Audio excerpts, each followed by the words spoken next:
Hi friends, welcome to the channel Learn English Easily. In the last class, we studied about noun. If a child is born, what do we do at first? We would give a name to it. Like that, if a scientist invents a new one, he would give a name to it. That will be his first action. Suppose if we see any object, something new to us, we would give a name. So, noun comes first in the parts of speech. In this class, we are going to study about pronoun. What is a pronoun?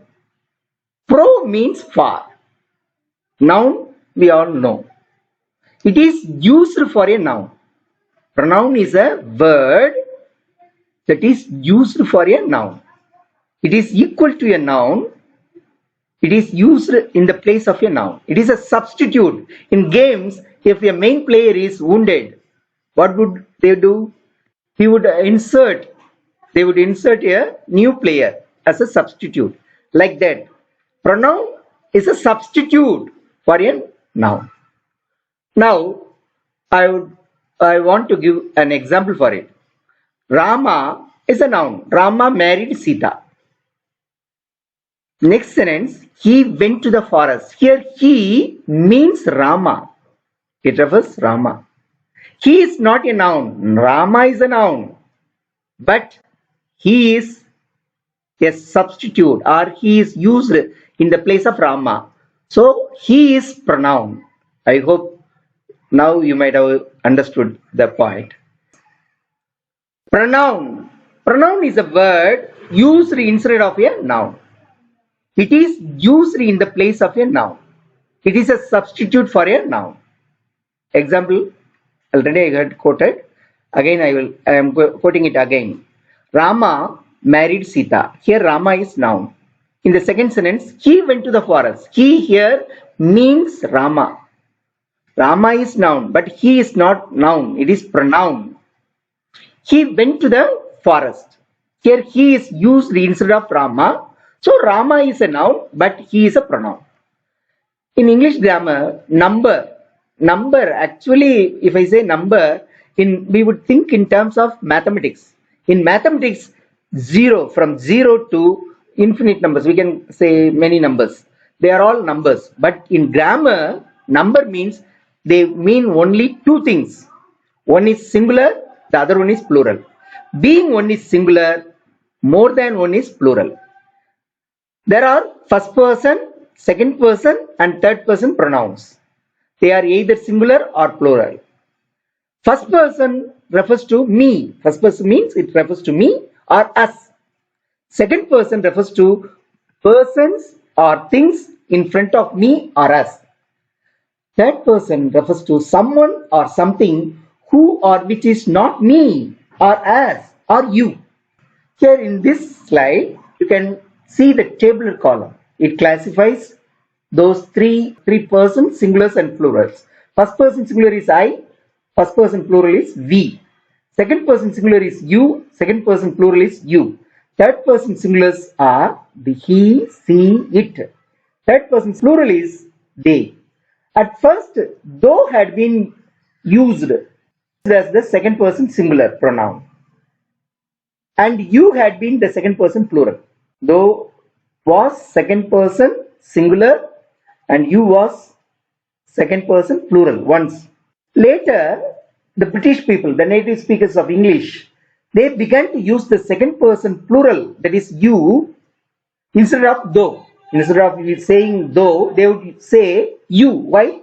As a mark of respect, to give respect to the person, they began to use you in the place of though.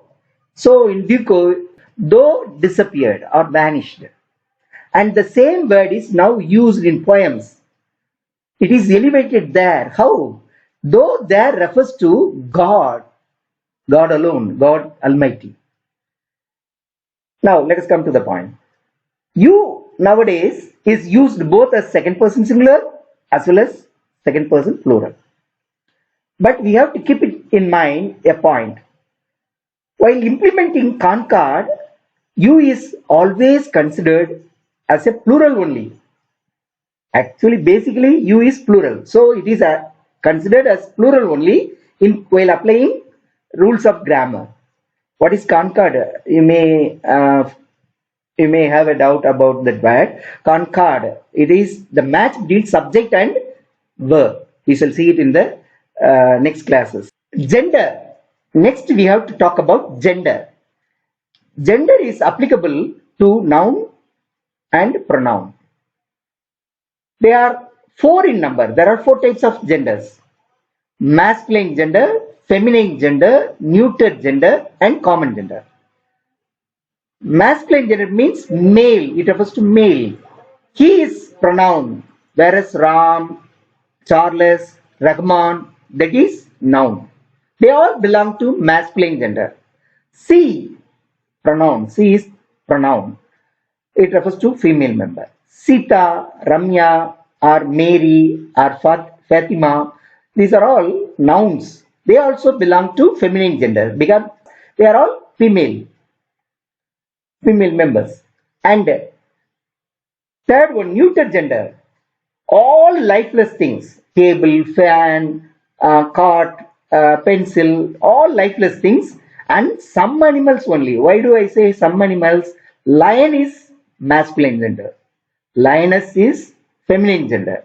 So some animals may have name for masculine gender, and for feminine gender they will have a different name. So those animals are exempted.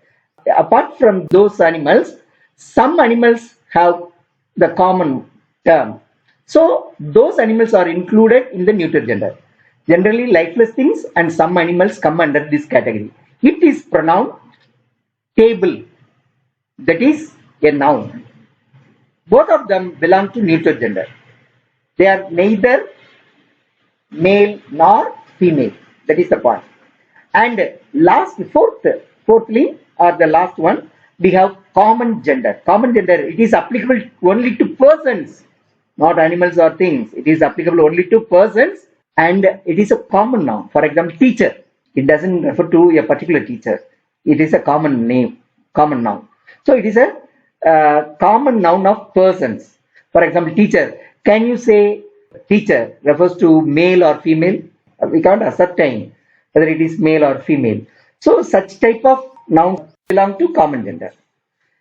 Some common nouns of persons can be considered neither a male nor a female. They are said to be of common gender. Teacher, lawyer, doctor, these are all common gender. Okay, they all belong to common gender. Now we shall see the types of pronouns. There are 8 types. First one is personal pronouns. I, me, mine, we, us, ours, you, yours, thou, thee, thine, he, him, his, she, her, hers, it, its, they, them, and theirs. They are all personal pronouns. They belong to the first person, second person, third person categories. So they are personal pronouns. And the second one is they refer to persons. So they are personal pronouns. Second one is reflexive and emphatic pronouns. Reflexive means the action returns back to the subject. It returns to the subject. So it is called reflexive. Emphatic means this pronoun emphasizes the person. So it is emphatic pronoun. Usually this pronoun will have the suffix either self or selves. For singular we would use self. For plural we would use selves. Now we shall see. When self is added to my, for example, myself, yourself, himself, herself, itself. And for plurals, ourselves, yourselves, and themselves. So totally we would have 8. 8 of them are called reflexive and emphatic pronouns. They may be reflexive, at times they may be emphatic. When they are used for emphasizing, they are called emphatic pronouns. When they reflect back, they are called reflexive pronouns. Reflexive pronouns are used when the action done by the subject turns back upon the subject itself. It is called reflexive pronouns. Example, I enjoyed myself. Here, enjoying turns back to the subject I. So it is reflexive pronoun. And some pronouns which have self or selves, they are used when they are used for emphasis, they are called emphatic pronouns. For example, I myself saw him doing it. I myself. Here it is used for emphasizing. I myself cooked the food, but nobody can eat it. That is the pity. Now, myself, yourself, himself, herself, itself, ourselves, yourselves, and themselves. They are reflexive or emphatic pronouns. Third one is demonstrative pronouns. This type of pronouns are used to point out some nouns. This, that, these, those, such, and yonder are demonstrative pronouns. This and that are used for singulars. These and those are used for plurals. You must keep a point in your mind. After this, that, these, those, such, and yonder, there should not be any noun. If a noun comes after them, then they become adjectives. We shall see it in the next class what an adjective is. Here, this alone, for this is means it refers to some object. This is my book. This is my house. That is your book. That means it refers to a book. Book. For book, we are using that. So that is pronoun. It is used instead of the book. So it is a pronoun. Now, example we shall see. These are mere excuses. Here, these refers to some statements. So some telling some statements. Okay. Now let us see the possessive pronouns. Possessive means belonging to. It shows ownership. It is my book. Instead of saying my book, I would say mine. It's mine. Instead of saying our school, we would say it's ours. Instead of saying your book, we shall say it's yours. Like that. Mine, ours, yours, his, hers, its, and theirs are possessive pronouns. The fifth one is indefinite pronouns. Indefinite means not clear, not specific. That is the point. Definite means specific or particular. Indefinite means it doesn't specify. That is the matter. Indefinite pronouns stand for nouns in general. They do not mean any particular noun, any particular person or place or thing. These are the indefinite pronouns. One, some, someone, somebody, everyone, everybody, nobody, few, much, many, more, little, less, enough, anyone, anybody, none, others, and all are indefinite pronouns. We shall see the example. No one knows what to do. Here, no one refers to a nobody, no person. Instead of saying a person, you are saying no one. So it is a pronoun. It doesn't mean any particular person. It is a common noun. So for a common noun, we are using it. So it is a indefinite pronoun. Next, sixth one is distributive pronoun. It refers to the individual member of a group or class. There will be many people in a group or there will be many things, but it refers to each and every member of that group. Distributive pronouns consider members of a group separately rather than collectively. They assign equal responsibility to each member of the group. If we say each, it refers to all. Everyone in the group is responsible to that word each. That is the point.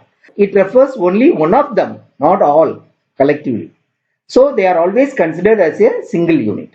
Each, either, and neither are distributive pronouns. Each is used to denote every one of a number of persons or things in a group. That means each refers to everyone in a group. There are many people and each refers to each and every one of that group. Either means there are only two people or two things or two animals or anything, something like that. So between these two, it means either the one or the other. It means the one or the other of the two. Neither means it doesn't mean one or the other of the two. Either has affirmative connotation. Neither has negative connotation. In that category, we have another pronoun that is called reciprocal pronoun. This type of pronoun is used when two or more people carrying out an action and both of them receiving the benefits or the consequence of that action equally. Each other.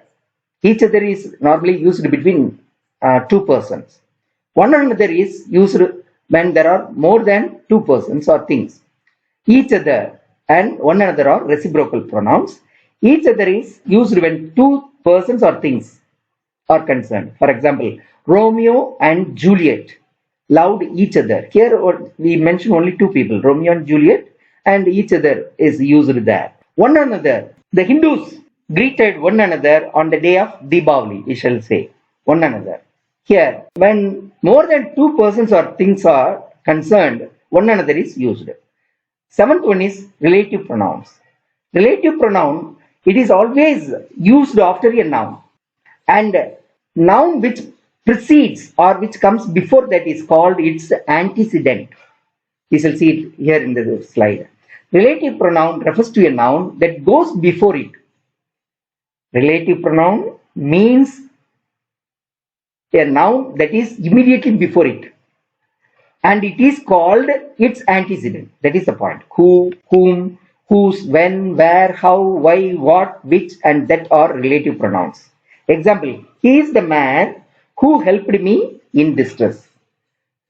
Here, who refers to the man. That is, the man is the noun and it is immediately before the relative pronoun who. Man. Man is its antecedent.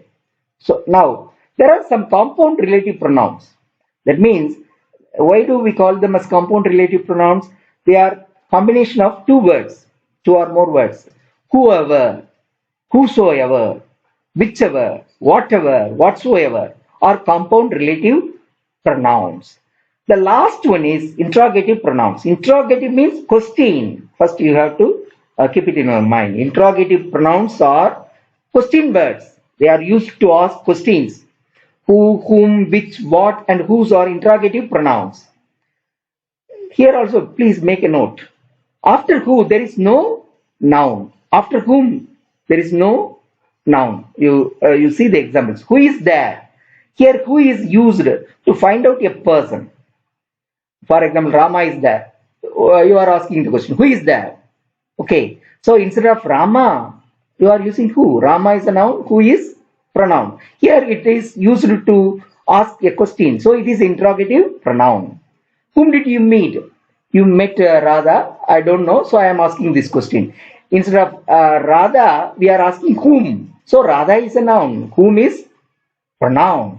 And it is a question word. It is used to ask questions. So it is interrogative pronoun. Interrogative means question. Which is your pen? What do you want? Whose is this? So in this class, we had so far seen what a pronoun is. Pronoun is a substitute for a noun. And there are 8 types of pronouns.